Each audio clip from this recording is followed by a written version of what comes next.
Today, we have the top senior care influencer. Stick around.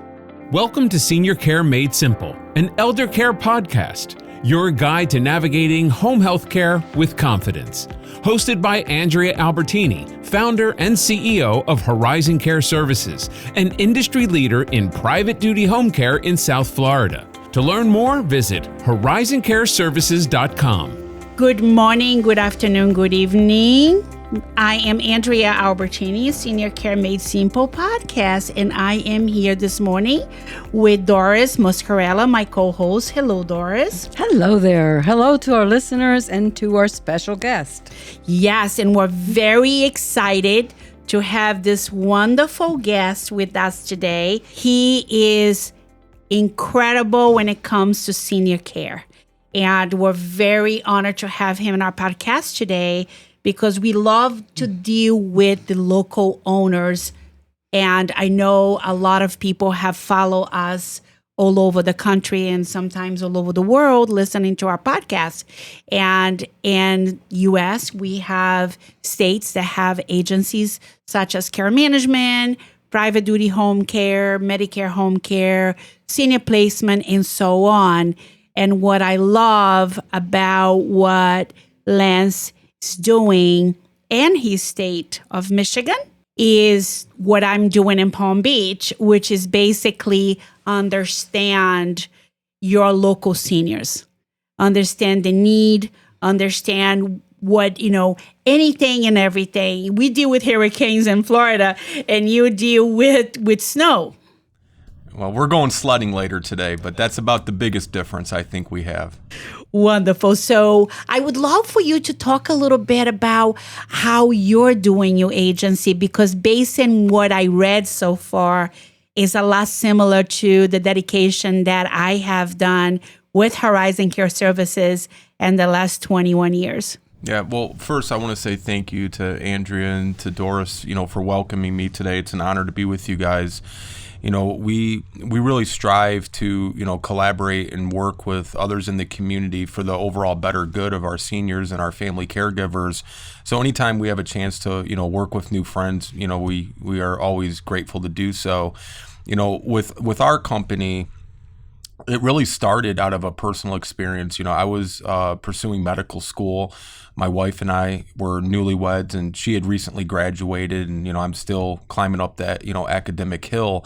And when we got a phone call one evening around 10 o'clock, 10:30 from a home health care nurse, our entire lives, more so mine, changed dramatically. We were informed, unbeknownst to us, that my father was receiving home health care visits. And he had just recently, had a minor surgery, but the surgery did require wound changes and wound monitoring and dressing. And we said, well, what is going on? And the nurse said, I just have a concern because the wound is located on his coccyx, which is his tailbone. All of us are sitting on that right now. And I'm just concerned he's not able to properly, cleanse it and change the bandages, which none of us could, no matter who we are, just because of the location. And he either will need to go into rehab for a couple of weeks because he lived alone. My parents were divorced. Or he can come stay with your wife and you if you would like. And we said, well, of course, he can come stay with us. Absolutely. No question. And that was supposed to be for, 2.5 weeks or so. And it literally turned into 2.5 years and 7 major surgeries later, which quickly turned into me becoming a 24-hour-a-day, 7-day-a-week family caregiver. Though I never identified or labeled myself as a caregiver, I just labeled myself as, I'm a son helping my father.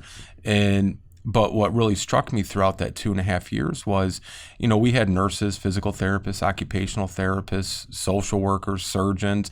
We were constantly involved literally 6 to 7 days a week for 2.5 years. And never once during that entire time frame did anybody ever stop and ask us, have you looked into these resources? Is there support services that could benefit you? Is there anything you need that we can assist with?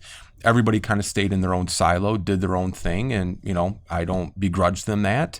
But what it really brought to my attention was, wow, there's got to be other people out there going through very similar circumstances. In the healthcare community, as deeply as I was involved with it, didn't really talk about family caregivers, didn't really talk about in-home care. It was all the, lab results, tests, and all this other stuff. And a good friend of mine had coined this phrase. Well, he didn't come up with it, but he used it. And so I've used it a million times since then. He calls it diagnose and adios. And that's really what these families are experiencing for the most part when they're going to that doctor's appointment or having that procedure done, and they're left trying to figure it out on their own. Sadly, I say, I wouldn't exist, and All Home Care Matters wouldn't exist, and your podcast probably wouldn't exist either if families were getting the resources and the information at the point of contact when their loved ones need help and they're at that doctor's office or that follow-up appointment.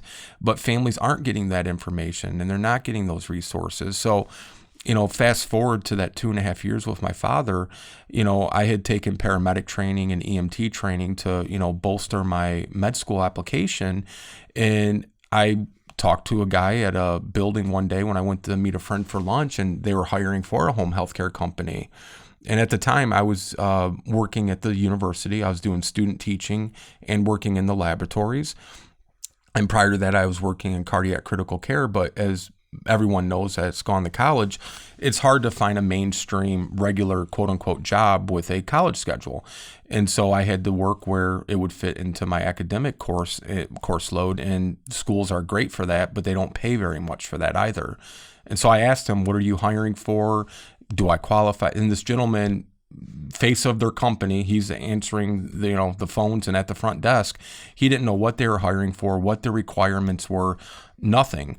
And so, as I was leaving, having lunch with my friend, I called my wife and I said, I have this crazy idea. I said, why don't we start a company that sends help to the home like we could use? I go, there's got to be millions of people out there. And just to show you how much information doesn't get shared with families, ladies, I literally thought I invented the wheel. I thought I came up with the concept of home care. As naive as that sounds now, at the time when you're going through it, for 2.5 years, multiple appointments and surgeries and hospitalizations and you name it. And not once did anybody ever say, have you considered respite care? Have you considered this? And so here we thought, we're starting something that, was like reinventing the wheel. And then we quickly found out there's an entire industry out there, which did kind of upset me. Because I'm thinking, for 2.5 years, you guys knew what I was going through because, they'd say, how's school and this and that. And no one ever said, have you looked into getting help or support?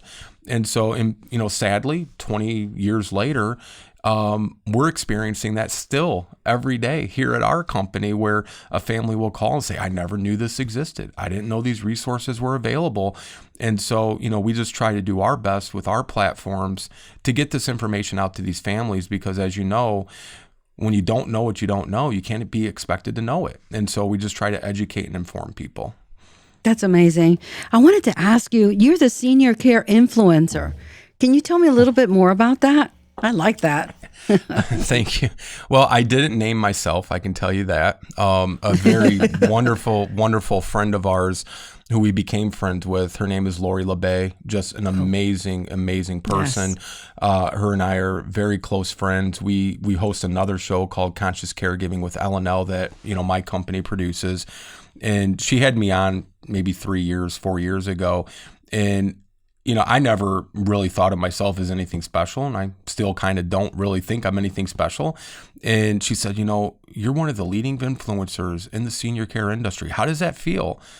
And I said, I thought she was maybe messing with me or joking with me. And I said, what are you talking about? She goes, you really don't know. And I said, no, I really don't. She goes, you're looked at as the senior care influencer, and, I write articles for several online news sites. My book came out last year and we produce 4 shows right now. And, we enjoy helping people however and whenever we can. And she's like, you're looked at like, you are the influencer for our space.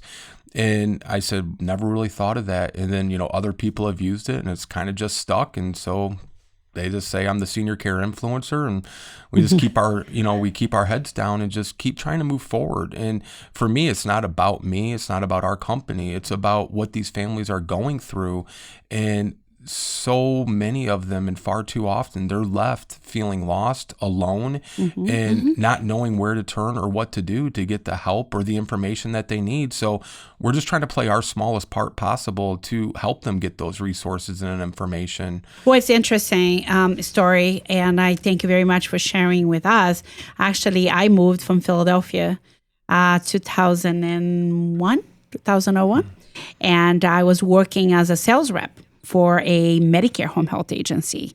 And, Horizon Care Services is a private duty long-term care agency. We don't do Medicare. And so my job was to hop from hospital to hospitals. And again, I was working for a Medicare agency, not a private duty agency. And being in South Florida, seeing all those lonely seniors, they were lonely. Some of them are, with the elderly. The wife is in a hospital, but she's a caregiver for her husband, and she's trying to manage her health and his health. There was so much going on. So I associated myself with a couple of local home health agencies that I thought was good. And come to find out they were not. And I end up being the one getting the call from the clients that I had referred to them, that the caregiver didn't show up. Nobody called. They need their medication. Instead of me going home to take care of my family, 5:30, 6 o'clock. I was going from home to home, helping those people. Didn't get home until 9:30, 10 o'clock because nobody even called the client to make arrangements or the family or anything. So I sold everything I didn't have and had to be able to open Horizon Care Services 21 years ago. Wow. And I had made a vow and a promise to be able to take care of those people and provide them with everything that they need.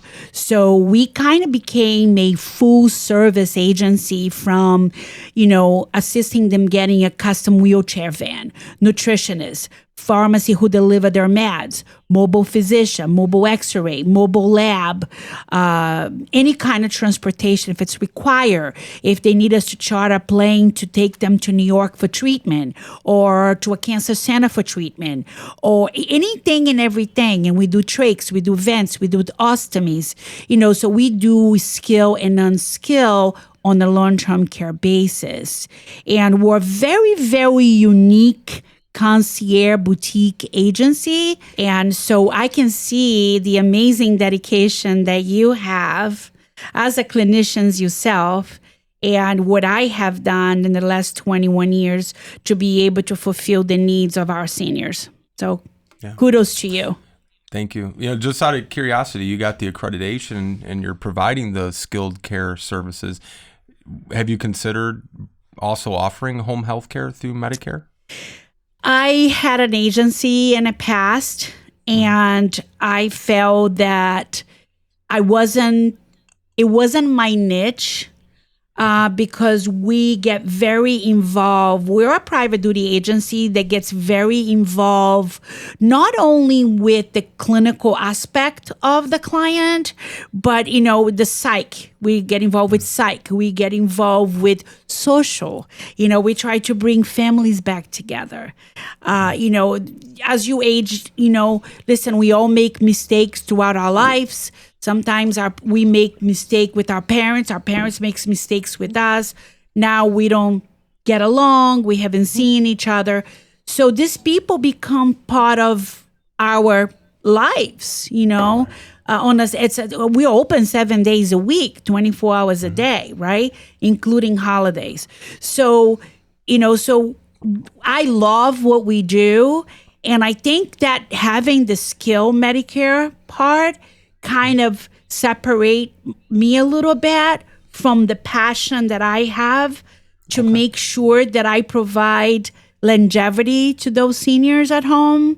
Not just, as not just because you need home care that your life is over. You are providing a service to make your parents, your loved ones live longer and have the quality of life that they need with assistance.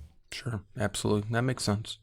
The other thing that I want to, we do a lot of dementia care here, and we have certain things that we do to provide the support to our caregivers and the family as well as the patient. So tell me how you are defining your dementia TLC a little bit. Yeah, so just to give some context, Dementia TLC was acquired by us about 2 years ago. That was a very well-known European brand and resource. We became very close with the founder of it, Leah Waller, and she was a solicitor in the UK, which a solicitor is just a fancy way of saying attorney. And she ended up getting too busy with her practice. Her practice was expanding. And so, she had reached out to us, wanted to talk, and she offered for us to take over Dementia TLC, which, there was no hesitation. We immediately, agreed and wanted to. And so about 2 years ago, we acquired Dementia TLC. It's now part of the All Home Care Matters family. And Dementia TLC is, in the U.S., it's not as well known, but in the U.K., it's very well known. And we're trying to make it a little more known here in the States. And what it is, it's basically a one-stop hub for people that either have a new diagnosis of dementia or they're in the middle stages of the journey, wherever they're at. And what we had added to it that it was lacking, we felt at the time, is a resource section. And what I mean by resource section, you can go on there, and there was always there. It explains the different forms of dementia.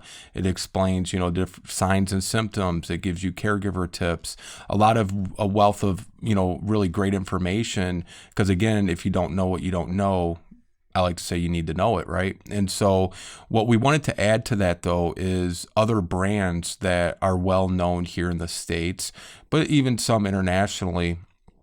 So like we have, All's Authors is listed under there, which is a tremendous resource of just over 400 individual books written on, dementia. It could be a memoir. It could be any sort of situation. There's a book for it. And those books are all vetted by professionals. So, the difference between that and, say, Amazon, if the three of us decided to go search Amazon for a dementia book, you're going to get thousands of listings. And just because there's a lot of listings doesn't mean they're all good listings. And so these are very vetted and screened books that are accurate, legitimate, not giving false hope or false promise, but it can give you promise and hope. It's just not going to be false promise or hope. We have people like Lori LeBay with Alzheimer's Speaks and the Dementia Map. It's really a one-stop hub for people for any situation they're dealing with dementia. And, we're proud to, be continuing that brand under our leadership. Can I ask you, what is the name of your book? Oh, my book, it's the All Home Care Matters Official Family Caregivers Guide. And, I'd mentioned previously that I write a lot of articles for a lot of the well-known news sites. And one thing that always stuck with me was, these articles are great. They're helpful. They're about various topics. But I don't have, on my website, LanceASlatton.com and then the allhomecarematters.com website, the articles are all listed there, but they're not categorized. You'd have to go look to find one that might resonate with your situation. And when you're a family caregiver, you don't always have that luxury. It's kind of like hit or miss, swooping in and grabbing what you need and going back to being that caregiver. And so I wrote the book really for myself. It was never meant for anything other than just for myself. Part of it was very, a therapeutic purpose of, what did I wish I had when we were caring for my father? But then in the lens of also what I went through is nothing different than what every other family caregiver goes through. Some of the dynamics and specifics and details might be different, but at the end of the day, we're all still a family caregiver, and that's how, also All Home Care Matters started because right before COVID, for the first 7-8 years of our company, we were going all over the bottom half of Michigan. And, Michigan on a map may not look really big, but it's in the, I think, top 15 largest states in the country. And we were driving all over in all these different geographical locations, and we'd have monthly caregiver support groups. We were running dementia seminars at no cost. None of these external community events ever had a charge affiliated with them. We were doing them because, again, same reason we're doing our show is we wanted to help and get information into the hands of these caregivers. And so right before our governor in Michigan shut us down, we made the decision internally and said, maybe we need to stop all of these community events. And when I say events, there was probably over 30 every month, all in different geographical locations. And it was out of concern for the safety of these people that were attending it, but also for ourselves and our staff. And so we stopped it. And maybe a day or two later, the governor decided to shut down the state for 2 weeks.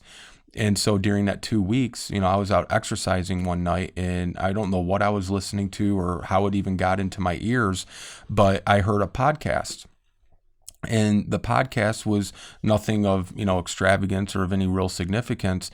But I never really knew at that moment what a podcast truly was by definition. I naively had thought podcasts were always like, ABC, CNN, Fox, MSN, all of your major cable news channels, right? I thought they would just take their audio and give it out into audio format. That's what I thought a podcast was. Well, I quickly realized I was severely mistaken.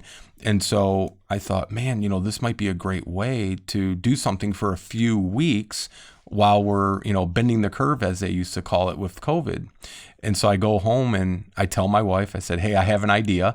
And she'll tell you those are the words she least likes to hear come out of my mouth because I always have these ideas.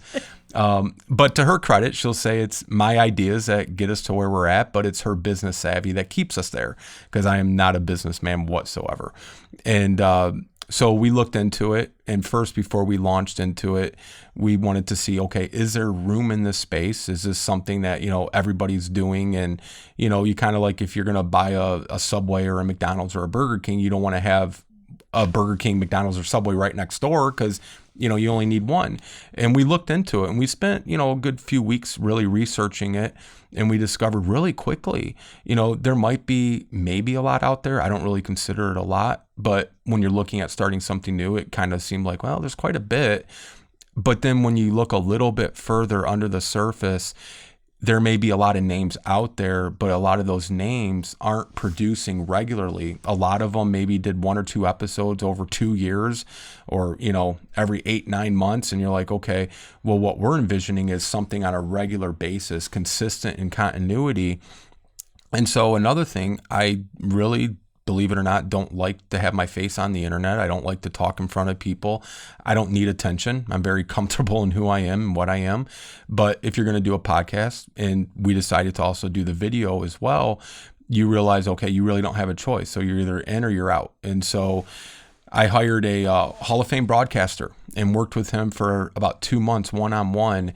And, he just was giving me tips and, not only on how to speak and all of these things, but also he was giving me advice and, suggestions on what you do when you first launch a podcast. And a lot of people miss those steps where, like, if you want to appear in Apple's What's New category, you have to upload more than just one episode at your first initial launch. Things like that people really miss that are just a gimme. They're, a free, benefit right off the bat for you to give you a little boost. And so we launched it. And right before we hit record on the first episode, I had another idea, and that was, if we're going to do this and I'm going to sit there and talk about it, why don't we get double bang for our buck and also do the video side as well? So we're also getting the YouTube benefit, the reels, and all of that stuff that comes along with, social media. And we're going to have the audio anyways. And so, we went out and invested on some equipment. And the room I'm speaking in used to be an office space, and we turned this into our virtual studio. The room right to my left is a in-person studio. So the back half of our front building is 2 studios and a production room. And once COVID continued, because I'm sure, like with you ladies, we're getting reports from our local health departments and CDCs, and we quickly realized, like, probably not going to just be a couple of weeks that we're going to be shut down. None of us on our end ever imagined it was going to be almost 3 years for us in Michigan, which it was. And so it gave us a lot of time to really hone in on this and craft it. And, we still plan to just be done with it and go back to the community events once COVID was lifted. But it had just exploded so quickly. One of the national news outlets reached out to us. How they ever stumbled on us, I will never know. And they wanted to do a featured story about how healthcare and home care providers, whatever they phrased it, are helping to support families during the time of, lockdown. And we asked them, like, well, why are you picking us? And they said, well, your YouTube channel is only like 5 months old, 6 months old, whatever it was at the time, and you're already up to 60,000 subscribers. That's and wonderful. and several million views. They're like, you're obviously reaching these people that are really, really in need of this information. And they did a feature on it. Then, after that, subscribers continued to decline. And, it's been just kind of, surreal, because it was never the intention of turning it into a brand or really a whole separate entity. But, here we are, and it's just, doing great things. And, but at the end of the day, we're doing it because we want to help people. And, as long as we feel like we are and people are receptive to it, we'll continue doing it. That's wonderful. And that's exactly how I feel. And I love your passion. I have that same passion that you do in caring for people and assist everyone. And I always say to my staff, it's never a no, we don't do it. Sometimes we get the weirdest call. And even if we don't do it, we will be able to connect that patient or that client, that daughter, or that son, with what they need. One of my favorite videos, and I really encourage you ladies to go watch it because you're in the space and I think you'll appreciate it. When just almost 2 years ago now, we got the YouTube Silver Creator Award. My video guy is in his 20s. I never really grew up watching YouTube. I mean, I knew of it, I used it, but I never realized the significance of what we were about to achieve. And so when we were at 90-some thousand subscribers, he was getting really, really overexcited. And, now I look at it like there's billions of people in the world, 100,000 subscribers. I mean, that's not even 1% of our population. Why is that such a big deal? And he said, because, and then he pulled up some stats. I think it's 0.5%, or half of 1% rather, of all YouTube channels ever get to 100,000 subscribers. So it's a pretty significant milestone. And so when we crossed that threshold, we got the email from Google and from YouTube, congratulating us. We had they had to go through and audit our entire channel, make sure we're not in violations, copyright stuff, all of the stuff to make sure it's legit. And they came back and, said, you're approved. They gave us a nice little check mark next to the channel name. But then the cool thing for me was, you also get an individual personalized plaque that you get to make out however you want. They make it and send it to you. And it came, and we waited, I think, a month or two before we ever opened it. And we opened it not live, but we opened it live when we were recording our unboxing video. But the fun thing for me, you guys, and if you have kids or anything, you'll appreciate this. It's the only video that my kids have appeared in. And it's because we did a whole big skit on, the care industry as a whole. And it really culminates with us all opening the, the plaque together. So that's always been really special. It's the trailer on our channel. And, that one, that really meant a lot, But then, of course, my kids being YouTubers, and not YouTubers on YouTube, but watching YouTube and everything, they're all keep asking, when's the next one coming? I'm like, I think we got to get to 1 million or 10 million or something. I'm like, it's going to be a while. I'll call you kids, when that day comes, don't worry. But, that was really special. My mother was in it. It's very cute. It's really fun. So definitely you should watch it if you want a good laugh. Yeah, I just want to thank you so much for your time today. My pleasure. And so appreciated. I like I said, I love the passion that you carry with you, caring for for our elderly or anybody in need for that matter, Likewise. because we do Likewise. have a lot of young people. And we're definitely going to check your channel. And also you want to, if you don't mind, share with the listeners about your podcast name and your channel and everything. That would be awesome. All right. Well, again, my name is Lance A. Slatton, and our podcast is called All Home Care Matters. You can go to YouTube, any of the social media platforms, or go directly to our website where also all the videos are housed at, and they are searchable by name and topic, and that's allhomecarematters.com. That is wonderful. Thank you so much for joining us. And I hope pleasure. that have you over with us again. Yeah, well, and I want to say too, I want to invite you ladies, if you're interested, to join us on our show, and we can talk about your story and all the great things you guys are doing to help our elderly and senior care population. I would absolutely love it, because I love those stories, and that's what drives us. That's what makes us who That's our we passion. are. Yeah. Likewise. Thank you, ladies. Bye-bye. Senior Care Made Simple, an elder care podcast, has been brought to you by Horizon Care Services, your private duty choice in home care in South Florida. For more information on acquiring home care assistance, visit horizoncareservices.com.